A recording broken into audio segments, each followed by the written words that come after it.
اعوذ باللہ من الشیطان الرجیم، بسم اللہ الرحمن الرحیم۔ آج ہم شروع کریں گے سورۃ یونس۔ سورۃ یونس کہاں نازل ہوئی، اس کی کتنی آیات اور کتنے رکوع ہیں؟ سورۃ یونس مکہ میں نازل ہوئی، اس کی 109 آیات اور 11 رکوع ہیں۔ مصحف میں ترتیب کے اعتبار سے 10ویں سورت ہے اور نزول ترتیب کے اعتبار سے 51 سورت ہے۔ سورۃ یونس کا موضوع اللہ تعالیٰ کے لیے توحید کا اثبات، شرک کا رد، نبوت، بعث اور معاد کا اثبات اور ایمان کی دعوت ہے۔ اعوذ باللہ من الشیطان الرجیم، بسم اللہ الرحمن الرحیم۔ الف لام را، تلک آیات الکتاب الحکیم۔ الف لام را، یہ کمال حکمت والی کتاب کی آیات ہیں۔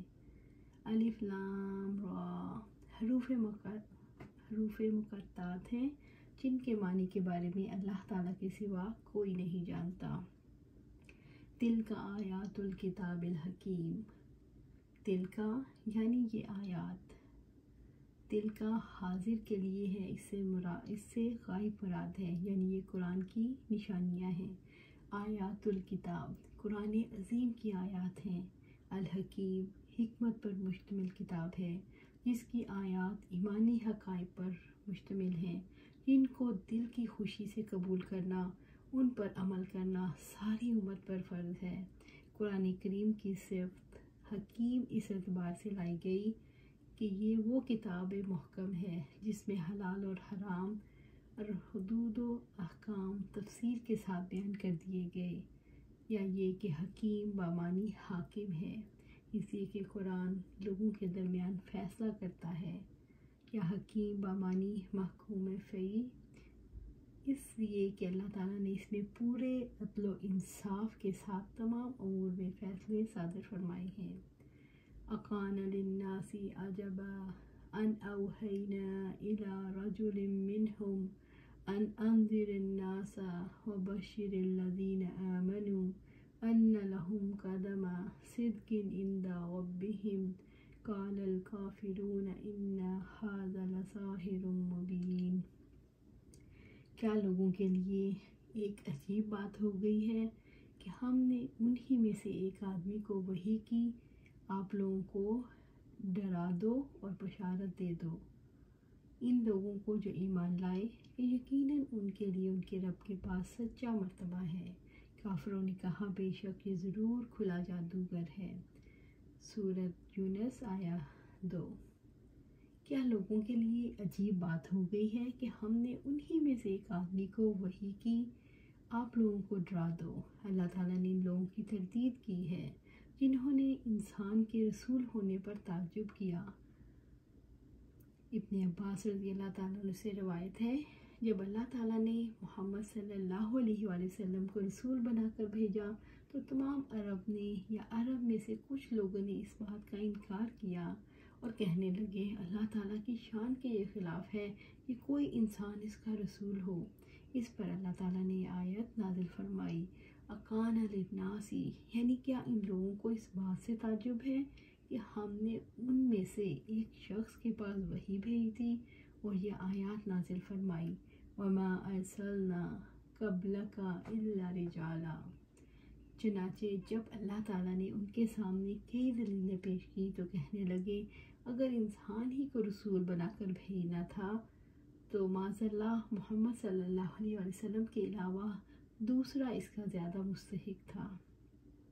اس کا خیال تھا کہ مکہ والوں میں سے ولید بن مغیرہ اور طائف والوں میں سے مسعود بن عمرو ہوتا۔ اس پر اللہ تعالیٰ نے یہ آیت نازل فرمائی، اَهُمْ يَقْسِمُونَ رَحْمَتَ رَبِّكَ اَکَانَ لِلنَّاسِ، کیا لوگوں کے لیے یعنی اہل مکہ کے لیے عجباً ان اوحینا، ایک عجیب بات ہو گئی کہ ہم نے وحی کی، تعجب ہے کہ ہم نے وحی بھیجی، الی رجل منہم، انہی میں سے ایک آدمی کو، ان میں سے ایک آدمی پر یعنی محمد صلی اللہ علیہ وآلہ وسلم پر، جیسا کہ فرمایا وقالوا لولا نزل ھذا القرآن علی رجل من القریتین عظیم، اور انہوں نے کہا یہ قرآن 2 بستیوں میں سے کسی بڑے آدمی پر کیوں نہیں اتارا گیا؟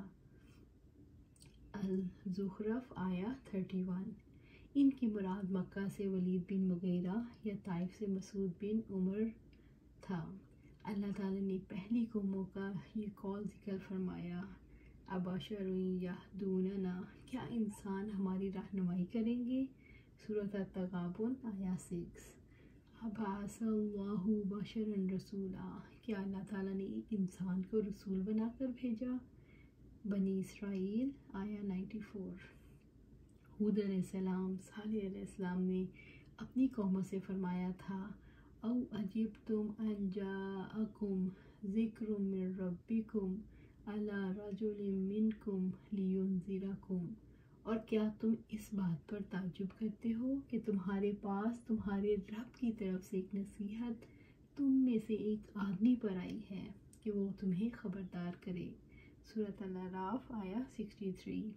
انسان کو اللہ تعالیٰ کے دین پر چلنے کے لیے دائمی اور ابدی معیار کی ضرورت ہے، تاکہ انسان اس معیار سے اپنے عمل کے صحیح یا غلط ہونے کا اندازہ لگا سکے۔ انسانوں کے لیے انسانی معیار ان کے فہم کے زیادہ قریب ہے۔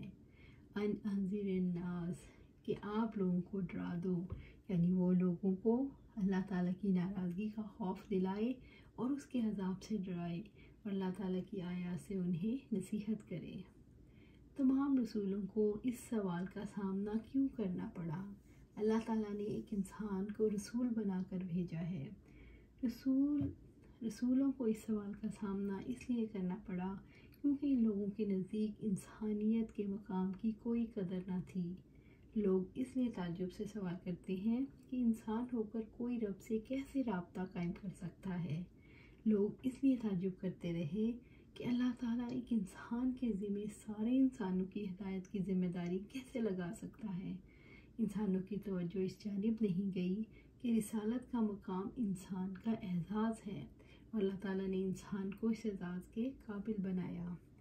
وَبَشِّرِ الَّذِينَ آمَنُوا، اور بشارت دے دو ان لوگوں کو جو ایمان لائے، ان لوگوں کو خوشخبری دے دے جو سچے دل سے ایمان لائے، أَنَّ لَهُمْ قَدَمَ صِدْقٍ عِنْدَ رَبِّهِمْ، کہ یقیناً ان کے لیے ان کے رب کے پاس سچا مرتبہ ہے، یعنی ایمان والوں کی سچائی کی وجہ سے ان کے رب کے پاس بہترین صلہ ہے، یعنی وہ مرتبہ ہے جس کے ملنے میں کوئی شک نہیں، یعنی ان کے لیے اپنے رب کے پاس وافر جزا اور جمع کیا ہوا ثواب ہے، اور اس کا سبب یہ ہے کہ انہوں نے صدق پر مبنی اعمال صالح پیش کیے۔ قال الکافرون ان ھذا، کافروں نے کہا بے شک یہ قرآن جسے محمد صلی اللہ علیہ وسلم لے کر آئے ہیں، لساحر مبین، ضرور کھلا جادوگر ہے۔ ان کے زعم کے مطابق اس کا جادوگر ہونا کسی پر مخفی نہیں، اور یہ ان کی سفاہت اور عناد کی دلیل ہے۔ کافروں نے قرآن کی دعوت کو ٹھکرا دیا، مگر اللہ تعالیٰ اپنا نور مکمل کر کے رہتا ہے، یعنی ہم نے انہی میں سے ایک رسول بشیر اور نذیر بنا کر بھیجا، لیکن کافروں نے اسے جادوگر بنا دیا، حالانکہ کافر بالکل جھوٹے ہیں۔ پھر اللہ تعالیٰ کے رسول صلی اللہ علیہ وسلم کا جادو سے کیا تعلق؟ وہ تو وہی سناتے ہیں جو انہیں سنایا جاتا ہے۔ ایک دفعہ یمن کے قبیلہ ازد کے ایک بااثر فرد زمادازی مکہ تشریف لائے، اور سرداران قریش نے انہیں مطلبہ کیا کہ یہاں ایک شخص محمد صلی اللہ علیہ وسلم ہے جس کے کلام میں جادو ہے، کہیں اس کے ہتھے نہ چڑھ جانا۔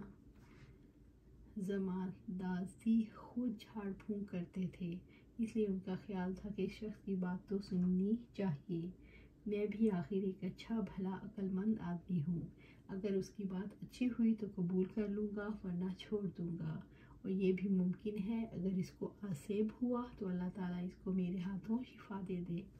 اس خیال سے میں ان کے پاس چلا گیا اور آپ سے اپنا کلام سنانے کی درخواست کی۔ آپ صلی اللہ علیہ وسلم نے خطبہ مسنونہ الحمدللہ عبدہ و رسولہ تک سنایا، خطبہ اگرچہ کوئی مستقل قرآنی آیات نہیں، تاہم قرآنی کلمات کا ہی مجموعہ ہے۔ جب سماعت نے یہ کلمات سنے تو جھوم اٹھا اور کہنے لگا، پھر دہرائیے۔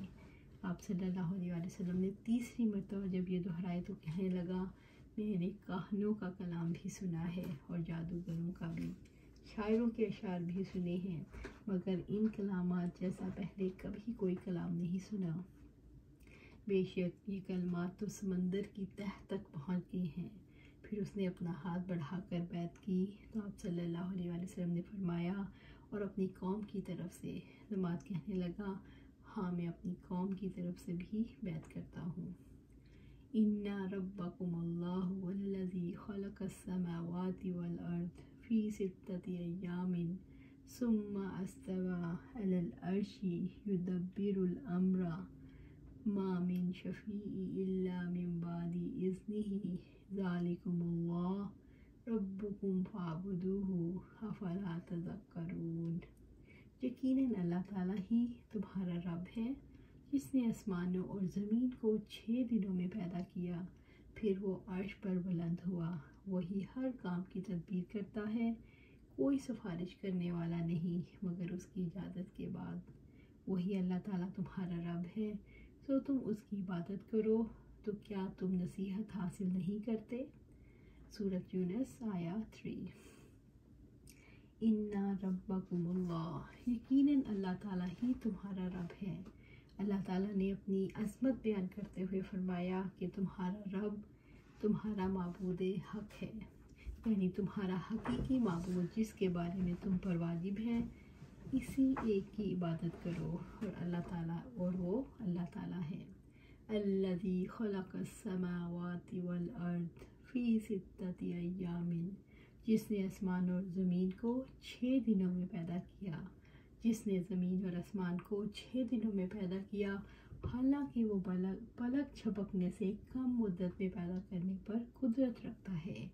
تدریجی طور پر تخلیق میں حکمت ہے۔ اس سے یہ معلوم ہوا کہ وہ اپنے افعال میں انتہائی نرم اور مہربان ہے۔ اس میں مخلوق کے لیے سبق ہے کہ وہ اپنے کام تدریجی طور پر انجام دیں۔ دنوں کی تعداد سے اللہ تعالیٰ کی تقدیر اور تدبیر سے آگہی ہوتی ہے، جو انسان کو مقصد تخلیق تک لے جاتی ہے۔ اللہ تعالیٰ کی تخلیق واجب کرتی ہے کہ لوگ صرف اسی ایک کی عبادت کریں۔ یہ اس کی حکمت ہے کہ اس نے کائنات کو حق کے ساتھ اور حق کے لیے پیدا کیا، تاکہ اس کے اسماء و صفات کے ذریعے سے اس کی معرفت حاصل ہو، نیز یہ کہ وہ اکیلا عبادت کا مستحق ہے۔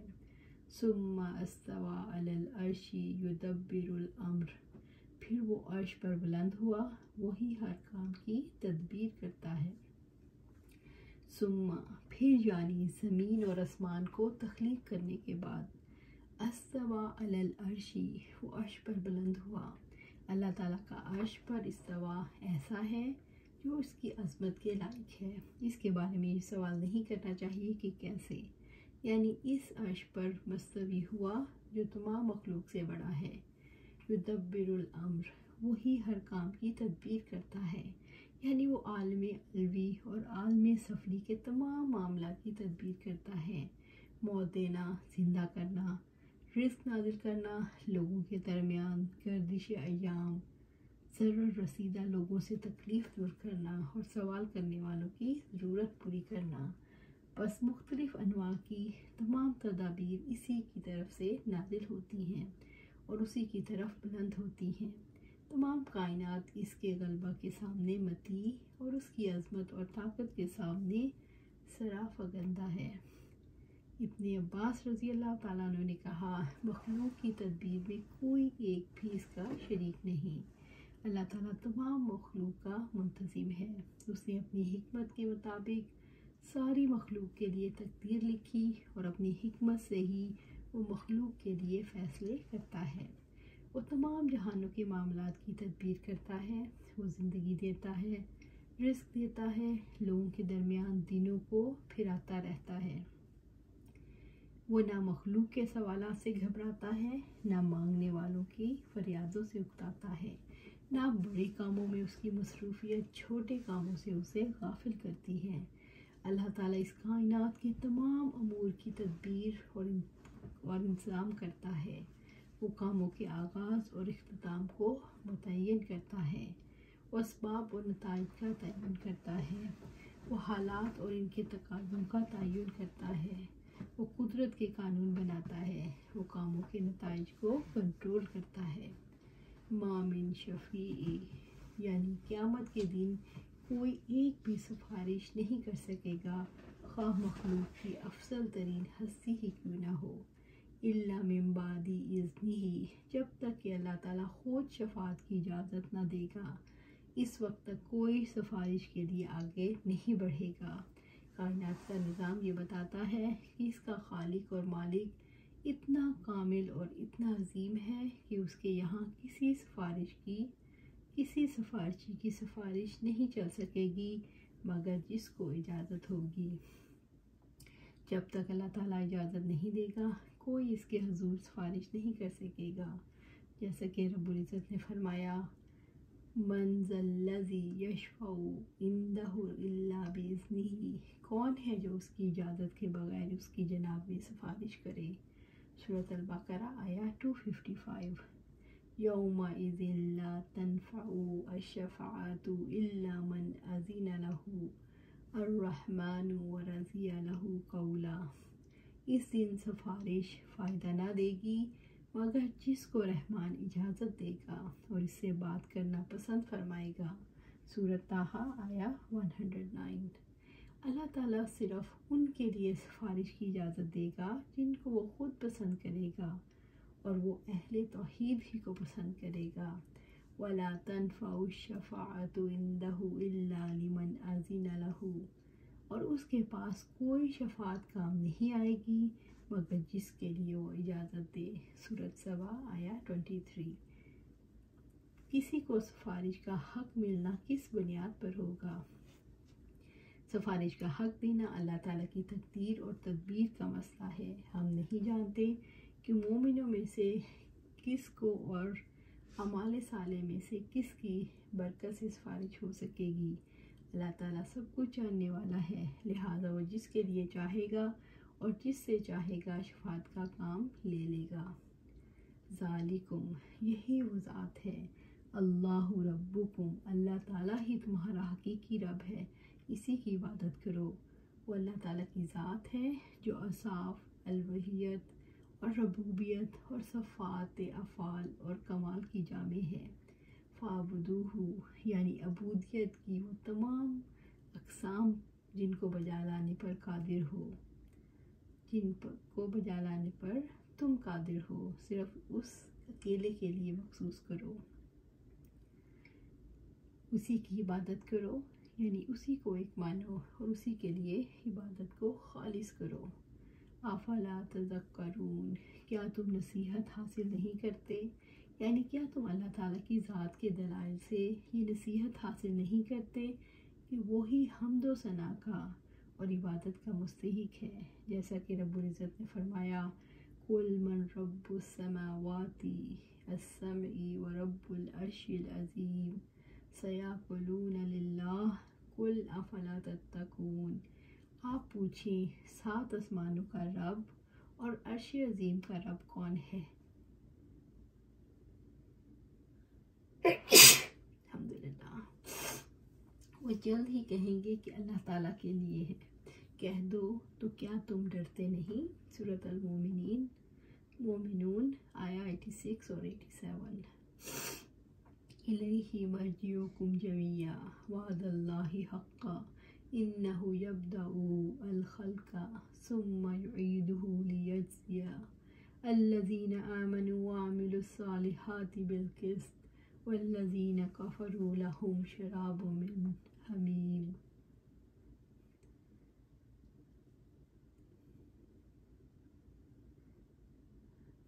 والذین کفروا لهم شراب من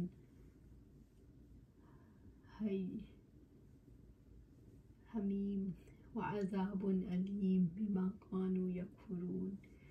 اسی کی طرف تم سب کو لوٹنا ہے، اللہ تعالیٰ کا سچا وعدہ ہے، یقیناً وہی پیدائش کا آغاز کرتا ہے پھر وہ اسے دوبارہ پیدا کرے گا تاکہ وہ ان لوگوں کو انصاف کے ساتھ جزا دے جو ایمان لائے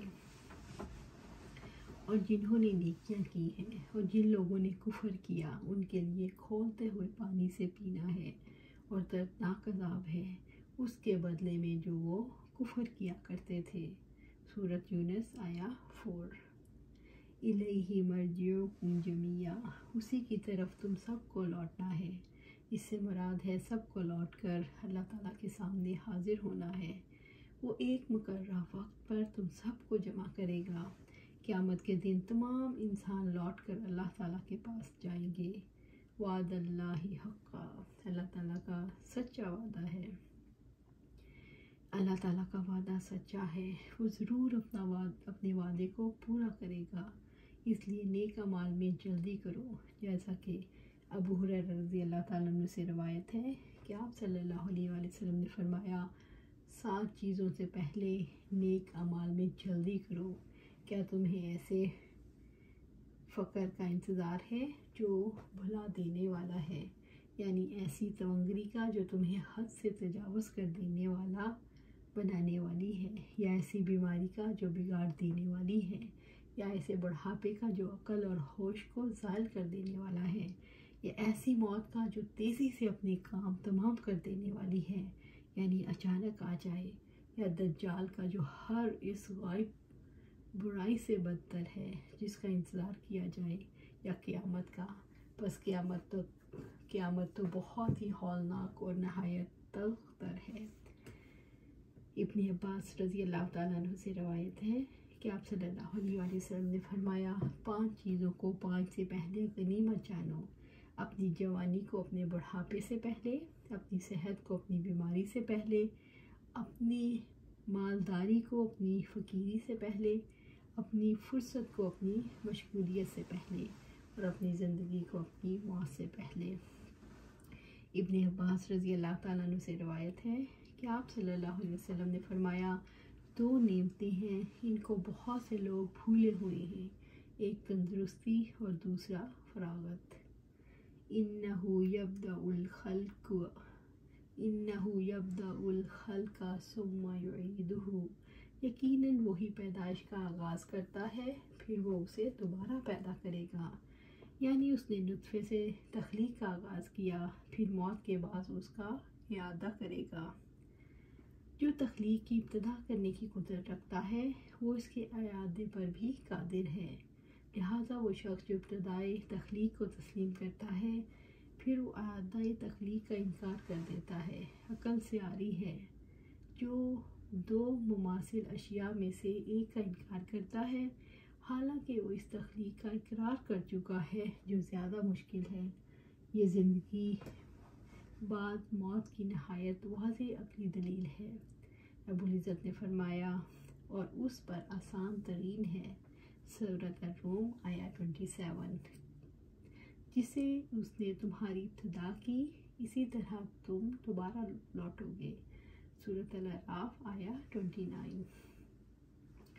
لیجزی الذین آمنوا، تاکہ ان لوگوں کو جزا دے جو ایمان لائے، یعنی جو لوگ دل کی سچائی کے ساتھ ان تمام چیزوں پر ایمان لائے جن پر ایمان لانے کا اللہ تعالیٰ نے حکم دیا، وعاملوا الصالحات، اور جنہوں نے نیکیاں کی اور جنہوں نے اپنے دل، زبان اور دیگر اعضاء کے ذریعے اللہ تعالیٰ کے عائد کردہ فرائض اور مستحبات پر عمل کیا، بالقسط، انصاف کے ساتھ، یعنی عدل کے ساتھ، اللہ تعالیٰ ان کے اعمال کی جزا انہیں دے گا، جیسا کہ رب العزت نے فرمایا اور ہم قیامت کے دن انصاف کے ترازو رکھیں گے، پھر کسی جان پر کچھ بھی ظلم نہیں کیا جائے گا، اور اگر رائی کے دانے کے برابر بھی ہوگا تو ہم اسے لے آئیں گے اور ہم حساب کرنے والے ہیں، سورۃ الانبیاء آیا 47۔ اللہ تعالیٰ کی جزا ایسی ہے جس کو کوئی نفس نہیں جانتا،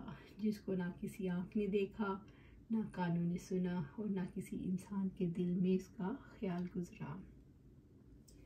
اللہ تعالیٰ کی طرف پلٹ کر جانے کا وعدہ سچا ہے، اس لیے کہ وہ تخلیق کی ابتدا کرتا ہے اور وہی دوبارہ پیدا کرے گا۔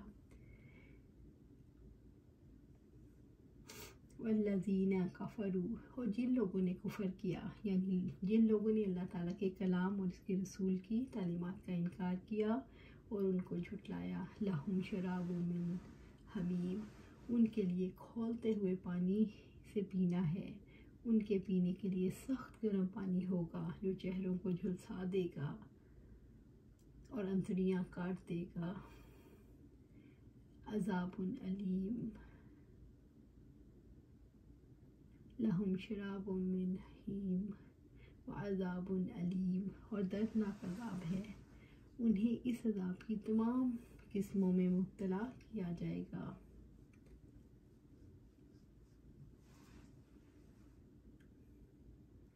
لہم شراب من حمیم،